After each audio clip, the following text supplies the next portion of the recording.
كان حتى كان في قديم الزمان، حتى كان الحبق والسوسان في حجر النبي العدنان، سيدنا محمد عليه أفضل الصلاة والسلام.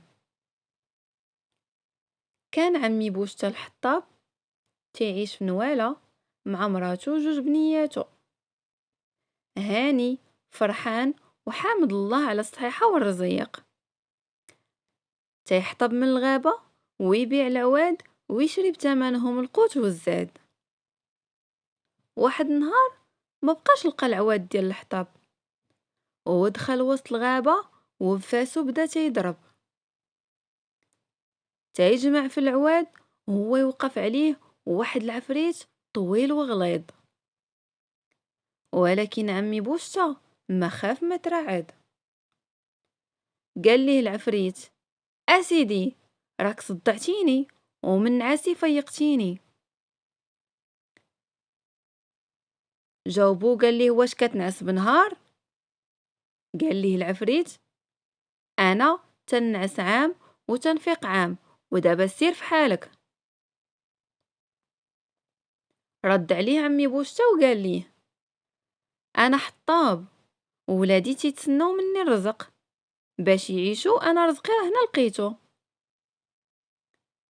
هو يقول ليه العفريت: هاك هاد الطاجين، وفوق ما عريتيه غادي تلقى فيه ما بغيتي وتشهيتي. شكرو عمي بوشتا ورجع فرحان عند مراتو، عاود ليها الحكاية وأمرها باش تحفظ السر. دازت أيام والجيران شافوا النعمة اللي بانت على الحطاب وحسدوه، وبداو تيسولوا بناتو حتى عرفوا السر. دخلوا سرقوا ليه الطويجين وبدلوه بواحد بحالو. ملي جا الحطاب يتعشى حل الطاجين وما لقى فيه والو. ناض في الصباح ومشى لشغلو، بدا يضرب فاسو وفيق العفريت من نعاسو. جاه العفريت مقلق قال ليه: ياك غنيتك علاش رجعتي تفيقني تاني؟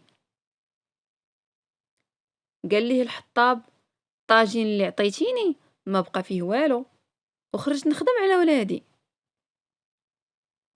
جاوبو العفريت وقال ليه: ما يمكنش، هادوك جيرانك سرقوه بسبب السر اللي ما حفظتوه، ودابا هاك هاد القنديل اللي تيطيح منه الذهب والنقرة ملي تشعل ليه الفتيل، وهاك معاه هاد 3 ديال العصي، كل عصا حطها ورا باب، كل وحدة ساكنها خادم عفريت يحدولك القنديل. ولكن وصي ناس دارك باش يحفظوا السر، وإن شاء الله يعلم قدارك. شكروا الحطاب ورجع لخيمته فرحان، عاش مهني وحير الجيران. ما هناوش وتجسوا عليه حتى عرفوا السر. ملي دخل السراق يشفر القنديل طاحوا عليه العصي بالدق والتبهديل. هو يغوت وهما ينزلوا عليه خبط خبط حتى سخف وطاح، وندم علاش فكر اصلا قاع يسرق الحطاب. دازت ايام وشهور والحطاب حامد وشاكر الله. واحد النهار مشى للغابة وبدا كيعيط على العفريت وفيقو. ناضي يغوت ليه عاود تاني ويقول ليه: اش بغيتي تاني؟ علاش جاي عندي تصدعني؟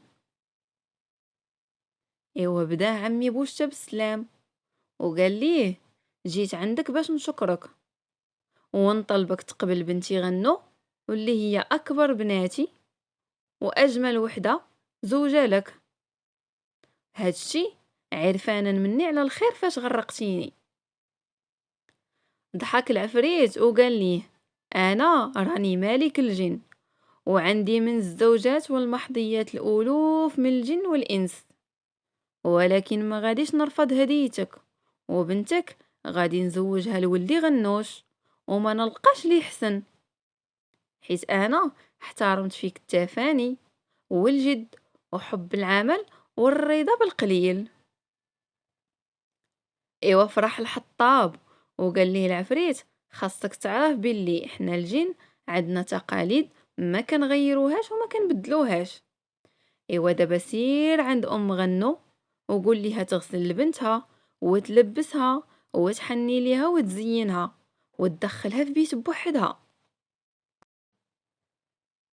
وتزيد تحط ليها الزاد وتسد عليها الباب وما يعود يشوفها حتى واحد، لا انت ولا هي ولا خوتها ولا جيرانها، وتخبيو خبار زواجها وما يسيق ليه حد الخبار. رجع الحطاب لدارو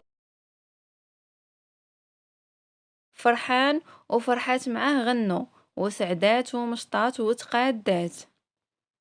ومن بعد 3 ايام جاء امير الجن وخدامو للدار الحطاب، داو غنو بلا ما تشوفهم، وملي فاقت لقات راسها في قصر عمر عينيها ما شافت بحالو، فيه كل ما كتمناه، وكانت تحس بغنوش وانفاسه ولكن ما كتشوفوش. كان تيخرج في الصباح وما يرجع حتى العشية، حيت ما يمكنش ليها تشوفو ولا تكلمو حتى يكمل عام على زواجهم. وهذه هي عوايد الجنون. صبرات المسكينة حتى دازت 9 شهور وما بقى والو تشوف راجلها، ولكن صبرها تقاضى، وقالت ليه بغيت نشوف والديا راه توحشتهم. جاوبها بصوت حنين غمضي عينيك. غمضات عينيها وفتحاتهم، لقات راسها في دارهم. بدات تعنق في خواتاتها وامها وجاراتها وتفضح السر. سولوها على راجلها كي داير، بيض ولا كحل، طويل ولا قصير. تبهضات وحلات فمها، قالت ليهم عمرني ما شفتو، تيجي في العشاء ويمشي في الفجر وما تيشعلش الضو. ايوا تعجبوا، قالوا ليها المرة الماجية خليه حتى ينعس وشعلي شمعة وطلي عليه. دازت 3 ايام ديال الضيافة، سدات عينيها وحلاتهم في قصرها الزوين. دارت ما نصحوها بيه خواتاتها وضوات على راجلها شمعة. قفزات وتبهضات من داكشي اللي شافت، لقات راسها ناعسة حدا مخلوق سبحان اللي خلقه، آية في الجمال، وعمر عينيها ما شافت الزين بحاله. ترعدات يديها وطاحت نقطة ديال الشمع عليه، فاق من نعاسو وهو كيغوت. والحمقى خرجتي عليا وعلى راسك، واش ما عرفتيش اش درتي؟ راه انا مسحور، تنولي طير بالنهار وراجل بالليل، وكان ما بقى ليا غير 3 شهور ونبرا ونبقى معاك طول العمر. وشوفي دابا راك حكمتي عليا باش نبقى طير كل حياتي بالليل والنهار. ايوا مسكين تحول طوير فرفر وعلا حتى لفوق شجرة عالية، وعطاها النواح والبكا على صقوعيتو اللي لاقاتو بمرا فضولية وخفيفة.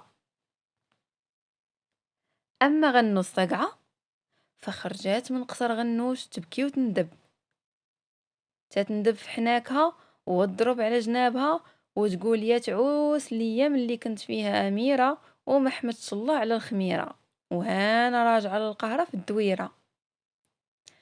ايوا درعات خبارها بين العباد وبداو يضحكوا عليها، وباها يقول الحمد لله على المكتاب. خرجت دور في السوق وتقلب وتسول. مشات عند مول الذهب، لقات عنده تاج مرصع بالياقوت والجوهر. سولاتو ديال من هذا؟ قال ليها هذا تاج لاله غنو اللي ما حفظت سر دارها وغادي نبيعو لغيرها. وبدات تبكي على ايامها. دازت على الخياط، لقات عنده قفطان مخيط بالذهب والحرير الصيني، بهرها بزينو. قالت ليه ديال من هذا؟ قال ليها هذا من بتات لاله غنو الخفيفه اللي خرجات على راجلها ورداتو طير، ودابا غادا تديه ولاد الزهر والتيسير. بكات، وكل ما داز عند حريفي الا لقاتو كان تيصنع بتات غنو اللي كان عرسها قرب وما بقى لي غير 3 شهور. خرجات من مدينتها وقصدات الغابة هايمة وتايهة حتى عيات، وتكات على شجرة فوقها وكر جوج حمامات هضرات بيناتهم. الاولى قالت للثانيه: مال الشجر كله وراقه خضرين الا ديك الشجره وراقها مدبالين وصفرين. جاوباتها وقالت: حق لها ما تصفار، سيدي غنوش ساكن فيها. وخفيفة اللسان قالت: هكداك يبقى على طول الايام الا شرب دمنا انا وياك. غوتات عليها صاحبتها وقالت ليها: اسكتي، راه سرنا فضحتي، وإلا سمعك شي انسي او جني راك ما ماتنا تسببتي. فرحات لالا غنو وبقات قانية عليهم حتى الليل. ملي نعسو شداتهم وبسنانها دبحاتهم، والغنوش شربت دمهم. شعات السما بالبرق والرعد تخلعات وسخفات. وملي فاقت لقات راسها في قصرها، وغنوش عند راسها بحال القمر في تمامو، وهي في احلى حلالها. ولاو كي الشمس والقمر، كل واحد بيهم حسن من التاني. فرحات الناس وجوهم الهديات من كل مكان، وعاشوا في تابات ونبات، وزهات ايامهم بالصبيان والبنات.